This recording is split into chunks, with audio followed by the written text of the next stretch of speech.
here in the third game of the series, and potentially even the last. They have what it takes to throw that little curveball to put Gen.G in a spot where they don't have the upper hand in the draft and might fall behind early on. But we're starting things off with the exact same ban pattern that we have seen so far from Ballistix, going straight into the ban on Phoenix, which is countered on the other side by a ban on Gen.G.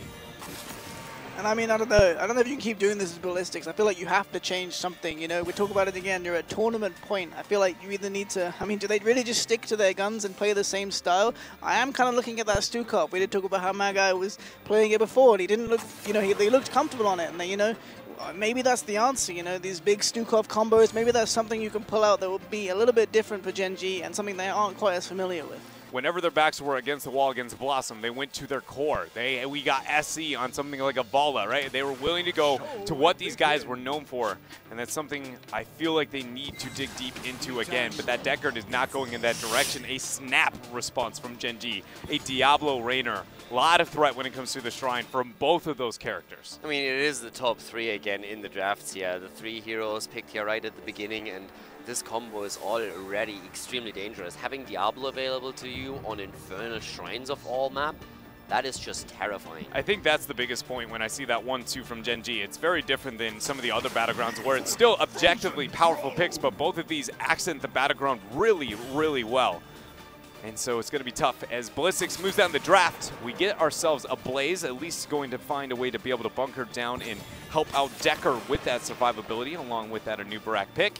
And then Maiev and Malfurion are the bans for Ballistix. I like the fact that we get the Malfurion there, even though Gen.G is one of the teams that probably have a better Kharazim. The fact that it is Infernal Shrines, you already take off the Deckard. Kharazim does not hold the same weight here as some of the other Battlegrounds. Does it surprise a little bit that we have Blaze over Urel with the Anubara combo? I mean, still good, don't get me wrong, but did we expect Urel to be taken with Anubarak again for that heavy engagement in the backline? I think we're looking at Blaze more as a soft counter to Diablo. You know, it's nice into the lightning breath. You know, if you get the bunker down with a good engage on the Diablo, you can kind of burn him with the flamethrowers. He's pretty susceptible to that. So I think that's kind of what Ballistix are thinking when they do go for this Blaze against the Diablo. We see presumably Rich's Thrall here again, played it on Shrines before, crushing lockdowns Kel'Thas with some excellent Sunderings. I think we can expect about the same thing to be happening here. Last picks for Ballistix. It is Tychus and Greymane. SDE sticking to that core on that Tychus pickup. And as well with SC towards that Greymane. You know, I asked them to kind of stick a little bit more towards the roots and spice things up a little bit here. Not immediately what I would go to and say this is what I would love, but it is, again, a little bit more towards their background. And it was the success that they found with Blossom. So I hope to see that here again for Ballistix. But last pick, get ourselves a Leo. What do you think about that Tychus pick here? We actually discussed Tychus quite a bit, and it really feels it's just the direct counter. Okay, you have Diablo on your side, we pick Greymane. Can we see the Cursed Bullet here? Full engage on Diablo, burn him down as quickly as you can, try and get the stun log with Blaze and Ubarak. Is that the play? Yeah, I think we're almost certainly seeing a Cursed Bullet here, especially in synergy with the Tigers. I did talk about how that Blaze, you know, charge into the Diablo, get the bunker down. That's even more effective when you have this percentage damage, you know. We saw even, you know, Team Dignitas playing that Cursed Bullet combo against Diablo. You get the Blaze charge, you set up the percentage damage, and then you try and burn him down and finish him off with the bunker after that. So I think that's mainly what Ballistix is going to be looking for, especially with that Anubrak as well. You can cocoon the Thrall to prevent the counter engage. You can cocoon the Leoric, so you know he can't really mess with your backline while they're trying to, you know, one-shot this Diablo. But yeah, I think playing frontline here is pretty much the only thing Ballistix can do. The one thing I really enjoy about that composition is the fact that Greymane and Tychus are amazing at getting at least some siege opportunities. Maybe not the best follow-up kill potential immediately when looking towards the Punisher, but definitely have that opportunity of that. If you get 1 to 2 kills and a Punisher is there, they make it matter, right? But the opportunities with Odin and along with Greymane in the working form, and that is something that is going to be a concern because I feel like Gen.G is the standout team when it comes to Infernal Shrines. They always make those Punishers really, really matter here, so that Ballistix can rely on that here is at least something for them. I mean, it's the last chance for them. And, I mean, you can see it reflected already in how Twitch chat is currently voting for the teams. It's actually, to me, even a bit surprising that Ballistix receives this many votes considering how dominant Gen.G was. And they have still not dropped a single map in this tournament. But maybe this is the draft here. The pressure against Diablo, trying to take him apart here. If they can use a Nubarak to get the deep dive, get the quick kill, it's all they need, I feel. I agree. It feels like that's got to be the focus here. The one thing I also want to point out is, like, one of the problems that they had in a lot of the games is when they jumped on one hero and took him down, it was always the punishment through Deckard Cain on the other side that immediately followed, and this time that's not a tool that Gen.G has. So that's what gives me a little bit more hope for them to execute those plays. All right, well, we're going to figure out if they have the tools to execute those plays and extend this series, or if Gen.G is going to go undefeated here at the Eastern Clash. We have Game 4 on Infernal Shrines. Let's get to it.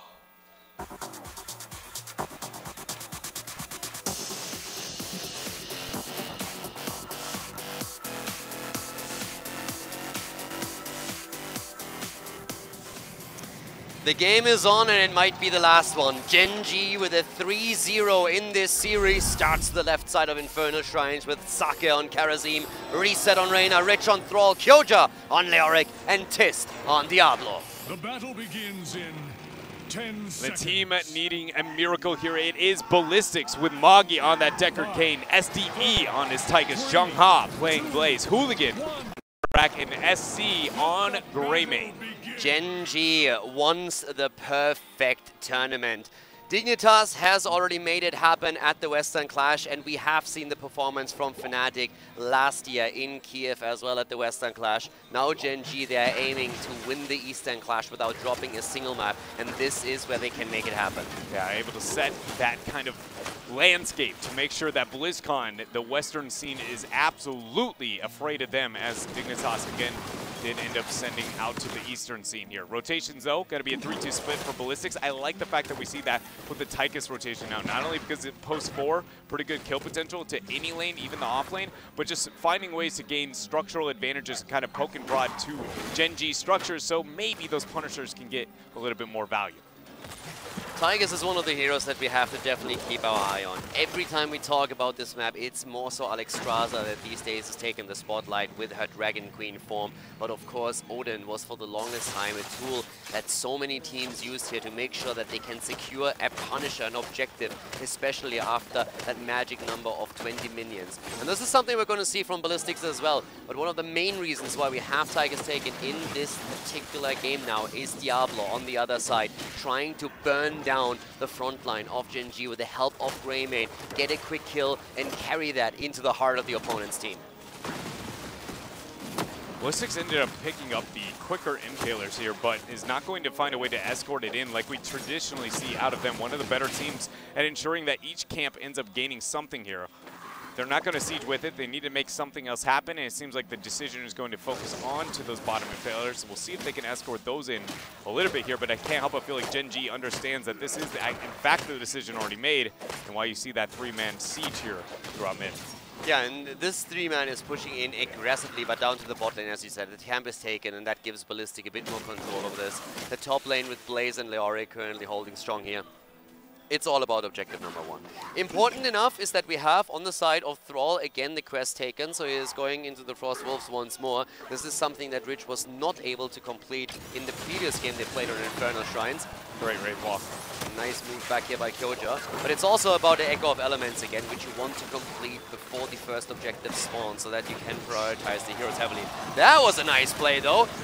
Jung-Ha in trouble, and down he goes. Perfect flip here by Diablo, and one of the main reasons why you don't approach gates when you have a Diablo on the other side. That was just ridiculous map sense and game sense being displayed by Gen.G on so many levels. First of all, willing to start with a 3-2 split and get that Gen.G, start the actual Shaman camp before Ballistix, then expecting that Ballistix in 1 of 2 situations. They're either on the Shaman matching it, or they're looking for the gank on Kyoja. He's just going to go ahead and blind drop the Wraithwalk as the jet propulsion comes out from Fog, buying time. So they end up getting the kill, keeping Kyoja alive, and picking up the camp. Gen.G showing why they have gone undefeated up until this very point. And it's, of course, perfect here for the first objective as well. Now on level 4, we have In the Rhythm being picked for Tychus, but Gen.G is at this point looking at a lead. That's very difficult to match for Ballistix, and they're going in for Jung-Ha again, and he is once more falling. That's the second kill against Blaze. Ballistix has already completely split on the map, and that little move there definitely not helping the case of the red team. Yeah, now Ballistix is trying to find ways to stop the bleeding just by using that Tychus Greymane siege damage opportunities, not with the Punisher like I was talking about in the draft, but instead realizing they're never going to get it, at least not over this first run, and get the damage on other aspects of the battleground. This is a very common strategy we used to see with Greymanes on Infernal Shrines. It's still effective, it's just that Greymane doesn't necessarily have the same impact that it used to. And so Ballistix here now make the transfer up and will deal with the Punisher. With Greymane, it's also always the ability to just raise down the structures. And of course, he also is very, very helpful when it comes down to eliminating the Punisher. And we can see that in action up to the top here. Gen.G is not going to get too much out of the first Punisher. Scaling in the late game is what makes them so dangerous. Talking about dangerous, SDE goes down as we have Sake dive behind the gate with the Earth Ally here, making sure that he gets the vision, gets the kill, takes down Tigers, and is able to escape through the small wall to the side that his team opens up for him. I just adore the cutthroat mentality that Gen.G has, because Sake didn't even necessarily have to get the Radiant Dash at that point in time because the Drain Hope was still there, but just not taking the risk of any opportunity to get that max range. Hold up though, Tis gonna get slowed by the Project Cube thrown out by Moggies. Gen.G use the rotational advantage of the fact that they had so many resources of Ballistix towards that top lane to deal with the Punisher, get an Impaler, and suddenly the momentum here is starting to kind of build an amount here for Gen.G. Absolutely no mercy from Gen.G. 3 kills against 0. But then, to be fair, Ballistix not too far behind the experience yet. Looks not too pretty, but it's definitely one of those situations where with level 10 abilities, you still have the opportunity to fight here. And also a couple of adjustments here again with the build. Now we see follow through coming in for Thrall. He wants the cooldown reduction through his level 4 quest. We're still seeing Rich on 0 stacks at this point. Didn't have a lot of brawls happening here, but once you get that cooldown reduction, follow through is definitely giving you a little bit more damage here. And of course, the opportunity to get a few of those kills. And the Relentless Soldier, with all the stuns that are coming out of Gen.G, Tigers making the adaptation here on level 7. We often talk about Rich as being a very confident player, but I feel like there are so many moments of confidence being displayed on all members of Gen.G. For instance, Sake is willing to just, with only vision on one hero on the battleground, blind, just Radiant Dash onto an Anubarak solo, throw down the whole punch rotation and just going like, hey, do you want to throw out any spells? They just call out every posturing that anybody on Ballistix has. And I feel like that is very much why they are kind of feel like crumbling under the pressure that Gen.G has built here. And Gen.G, once again, they are trying to go for this right now. This team is so dominant. Their goal is BlizzCon. They want the fight against Dignitas. The beast in the east going up against the best in the west. That's what they're waiting for here, but they have to go through Ballistix first to secure their dominant position at the top of the food chain in Korea. And so far, things are looking great for them. But Ballistix, they have their level 10 and a chance to fight back. Where will they end up getting that fight is the biggest question that we've got to be asking. We know that we're going to have that shrine spawning on bottom. Shamans are very, very important here, but look at this. Gen.G was the only one to capture theirs at a reasonable time frame to be able to start it as this bottom shrine spawns. That's a big setback for Ballistix. They know this. Question is whether or not they're going to even sniff for an invade. I don't even think they'll have the time if they choose to do so. So Gen.G will have the split pressure advantage. We'll see what they can make happen with it. This is one of those moments now where we have Odin. This is a great tool for Ballistix to secure a Punisher for themselves. And they set up at that bot lane. They know the camp is up top. And Blaze is still in the vicinity. But he's starting to make the rotation down. They want the fight. They know this is a big opportunity for them. And already setting themselves ahead in the minion count here. As Blaze rotates in. But we have the immediate go straight for Tigers. He's about to fall. Goes down here. Great kill by Gen.G. The Anubarak with a cocoon. But it's not enough to save anyone here. No counter kill. Gen.G just dominant. They are absolutely obliterating the health bars of Ballistix. Look at that reset, even zoning off SC and Moggy almost single-handedly. The stay a while and listen drop just to buy more time for Moggy. And meanwhile, that Shaman camp has been left alone again due to the Shaman camp timing over that first rotation. This is Gen.G and the steps that they do and look in towards the future, and then it pays off in dividends whenever they see a minor victory at other parts of the battleground. Top 4 will not end up dying, but it's so pretty much over, even if it does end up holding its own up there. Never mind, it will end up getting the drop. But it's just showing Gen.G, they seem almost unstoppable here. I mean, what do you do to this? They win everywhere. Ballistix is currently experiencing a first-class beating at the hands of Gen.G, who are just ripping them apart with a 5-0 kill count, looking to take down Anubarak at the bot lane after the Punisher jumps over. The Korean team now with level 13 talents already, and they are taking the map. They are taking the mercenaries one after another. The top fort has fallen. Level 13 talents, a 1.5 level lead. Gen.G is looking fantastic here, and they are trying to make sure that Ballistix has absolutely no chance of even attempting a comeback. I wonder if this is going to be the most realistic fight that Ballistix is going to get in this game. 12 and a 13 while defense over the middle fort. And if they should commit a few more rotations there towards the defense over that Impaler, they will not make the transition here. And so we'll see what they end up making happen. But Gen.G, meanwhile, is going to back out, paint the battleground blue. And understandably so, this is what Gen.G will do. They get themselves in a position, they abuse the information and rotations on the battleground until you make a misstep, they get a gank, get a pick, or put you in a lose-lose scenario. And Ballistix has been eating a lot of those throughout the series. Thrall is currently also missing one additional Wolf to complete his level 4 quest, and once we have level 16 for him and see Alpha Wolf, this is going to empower him even more against that front line. Right now, Ballistix waiting for 13. They are trying to set themselves up for some kind of fight. The camp taken at the top right now, creating some counter pressure. They have by no means given up here. They're playing a patient game. They're going for experience. They're one level behind. They know they still got this if they win a fight. They were not able to make the transition to get that 13 into 14 though. And with the Shaman camp timing that they do have, it's going to find this situation where they're not going to have the split pressure opportunities once more. So it is on them to get a kind of cocoon force or something against Gen.G. Otherwise, it's just going to be Gen.G, again, walking away with all this. I agree with you. It's not giving up, but I do wonder if it's a little bit too slow because the 13 window is far easier than the 16 spike that Gen.G is going to hit. Even, you know, Pharaoh's heart, or excuse me, the Wolf heart actually hitting or not. Quest completed on level 4, finally pulls it off here. And the thing is that you're absolutely right. Someone on Ballistix side has to really step up and find that one move. And this is a great rotation that they have into the middle, dropping a few of the structures here, trying to get some additional experience. And let's not forget, in the last fight, they were a bit slow with the rotation on Blaze. They didn't get the 5 versus 5 they really wanted. Maybe the next fight is going to give them exactly that. And here comes the engage. They go for Diablo. They're going straight in. The bullet hits. They want him. They want Tis. And they're going to get him. They are going to get Tis. And stay a while. Listen, actually going to get Rich as well. They're going to get diving in, but SDE falling low and actually dies. 1-for-1 trade. Rich going to get Burrow charged down. And finally, Ballistix end up taking an advantage here on the back end, though. You see the Entomb drop. Magi trying to kite away. Reset, throwing in those auto attacks. Blaze drops here. And a dead even skirmish for these squads as Gen.G rounds a 16. The 2-for-2 trade as Karazim went in. Sake went full Bruce Lee in the last engage and dropped a Tychus. Right now, it could hit even harder as Magi is trying to kite towards the side, but that's never going to happen. Sake eliminating the old man, pummeling him into the ground and confirming the kill here. 16 versus 14. The Shrine activating another 17 seconds, and Ballistix is again on the ropes. Great job there by Gen.G after that victory in the skirmish to cut off the escape and further the advantage that they have for themselves. Ballistix, without that 16, this is going to be a lot of skeletal defenders given up for free.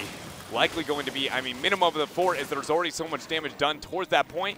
It's just, can they hold off onto the keep, or does somebody end up dying to that Punisher Leaf over with Tis, again, following up? But again, it comes back to how well we're seeing Gen.G really play here. They lose Diablo, but they are still able to go into a positive trade for themselves. And that ability to just always find counter value is what makes this team so amazing. Sake getting the kill against Tychus, them getting another one against Blaze, and then even on the chase eliminating Deckard Cain is what makes this team just so incredibly powerful. Ballistix have finally secured level 16 for themselves, but decided to not even head into this objective because they realize the best that they can do is try and use their level 16 ability to set up for the defense here in the mid lane. The fort pretty much already gone. Chump change here for Gen.G. Keep now is going to be the focus. Let's see who ends up getting the bait. Hooligan's going to be the man who wears that. No trigger pulled yet. Odin already dropped. Look at Kyoja with the Wraith Walk here, right, making his way all the way in, but Sake out a bit too far. There goes the Radiant Dash. Cursed Bullet actually whiffs there. Entomb blocking all of the members of Ballistix out of there. Stay a while and listen. The Sun Ring goes through. Hooligan gets Lightning Breath to death. He is the first to drop. Jungha trying to kite away, unable to do so. Gen.G ends up getting 2 kills and likely to keep the follow. They're trying to go for more. They're trying to go for AC, but he barely survives here. Kyoja at least dies, but we have Gen.G just going ham on that keep, taking it down, and SC is still struggling here. The Wolf comes through as Rich is expecting him to step forward, but Greymane on the way back as Gen.G has the 2-level lead, 10 kills against 3, the 3-0 in the series. Gen.G, they want this Eastern Clash title. So now there is a very tough and kind of awkward position, knowing with that 20 spike and the catapults are going to be constantly providing a vision advantage for Gen.G throughout mid. Ballistix has to look 30 to 40 seconds into the future, figure out what mercenaries Gen.G is going to be at, and pick a fight there before the 20. And the answer is that is top left shamans. They have to make this rotation before the vision of the minions get too far against them, and it becomes a blatantly obvious rotation and very free. Blaze makes his way down. And I can't help but feel like this is, again, forfeiting that 20 spike because I don't see any other opportunity to get this skirmish if you're Ballistix. They go down to the bot lane with Blaze. They're trying to push it out since those Khazra camps are going to push in, but that allows Gen.G to move to the top. They have a vision. Ballistix is trying to somehow raise experience towards 20. And I have to agree with you here. I don't think there's any way of them making that happen. They need to either force a fight before level 20 hits for their opponent or simply accept that they will lose another Punisher and face Gen.G with Storm Talents. Here comes the engage, they're going in, but again, Diablo is the target. The Kun is on the ground, they're trying to go for Tis. This is an opportunity, and they take it. The bunker's on the ground, Sundering comes through. This might be the one opportunity for Ballistix. They get a kill. Do they get the second? They pull it off. They take down Karazim, but Greymane falls. Stay a while and listen. Along with the knockup, Reset ends up dropping there. Look at Kyocha with the flank. This Entomb is going to be Omega value in this choke if he wants to end up getting the drop. There it is, going to stop the retreat for all of those members for Ballistix. He will be the man to drop, but they're trying to buy time for Reset, or Tis, excuse me, as he gets the Shadow Charge against the wall. SDE will be able to kite out, and now Tis finds himself stuck on the other side of Ballistic, an engagement he absolutely did not want. Diablo might be the Lord of Terror, but a 1 versus 4 is a bit optimistic even for him. Down he goes again, and that is 11 kills against 8 now. And all of a sudden, Ballistix is back to business. They have to deal with the top lane push, but they are 19.5. They are definitely in a position where they can take down these structures, where they can get level 20, where they can fight for the next objective. Ballistix is back in game number 4. They did an amazing job of punishing Sake with a very greedy rotation and the overextension there from Gen.G over that bottom fort, because Sake was willing to take a 1 versus 1 with Tychus in a position that he absolutely could not take here. We have 8 seconds until the shrine spawns. That's about a 15-second deficit until Diablo is even going to be back here, not considering his travel time. So Ballistix gain a lot of free skeletal defenders, and they need to make this Punisher count. They have to ride this momentum wave right now, and Odin is going to be back if there is a fight. Ballistix has a chance now. They can try and get the momentum here, and Gen.G is responding with a rotation to the top, trying to pressure, get another keep. They show on the wave. Ballistix, they know what's coming, and they're already starting to retreat here as Gen.G is trying to out-macro them. They get the bait onto Anubarak and Tychus. Anub was back the entirety of that time. They don't see Tychus making the transition back, so they do not know if SE is back with this Punisher, at least not yet. Gen.G needs to be careful. With Hooligan there, there's always the pressure of Cocoon available. It's not going to hit yet. Rich, man, the man walks with so much confidence. His team backing, doesn't afraid of anything. Still willing to take this fight, take the 1 versus 1. Punisher is here, down below. The frozen Punisher here for Ballistix. They don't have the Cocoon or the Burrow Charge to follow up on that leap over the wall. But Cleansing touch there from Sake, and it looks like this is a pretty easy Punisher to deal with for now. It's still 20 versus 20. And a few minutes ago, I would never have believed that Ballistix can back into this, and they're actually starting to move in. Here comes Odin. They go in. The Punisher jumps indeed. The follow-up attempt, but the Sundering comes through. Buried alive! Zhongha, but there comes the immediate attempt at a bunker. It's too late, though. Deckard is already down. Here comes Anubarak, but he comes in a bit too late as Tychus dies. They're trying to get out. Zhongha falls. It's a triple kill. They are on the run as Sion Greymane gets slowed, and Sake, he wants the kill. He goes in. Karazim is not going to let the wolf escape here. They've done it. It seems like they managed to do it here. The retreat for Ballistix is just escorting Gen.G to the end of this game. Calder, that middle keep has catapults building. That Punisher is not going to have the damage output to end this game whatsoever. 5 members of Ballistix are going to be wiped, and Gen.G take the red carpet here to the core of Ballistix. What looked like a great attack for Ballistix and maybe some momentum for them turns around against them as Gen.G shows no mercy, has the perfect buried alive, has the follow-up with everything they throw against their opponent, and Gen.G goes in for the victory. Gen.G, ladies and gentlemen, are going to be your Eastern Clash champions.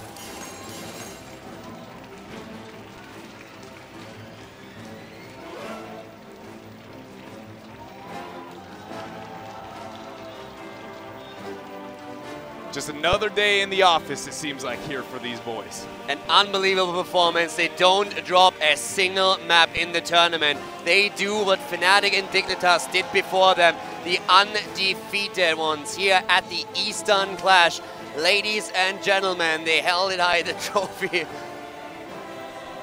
Rich definitely having some fun here as we have the champions of the Eastern Clash. Ladies and gentlemen, it is Gen.G. The fact that they have been able to set this type of precedent and follow the impressive performance of Team Dignitas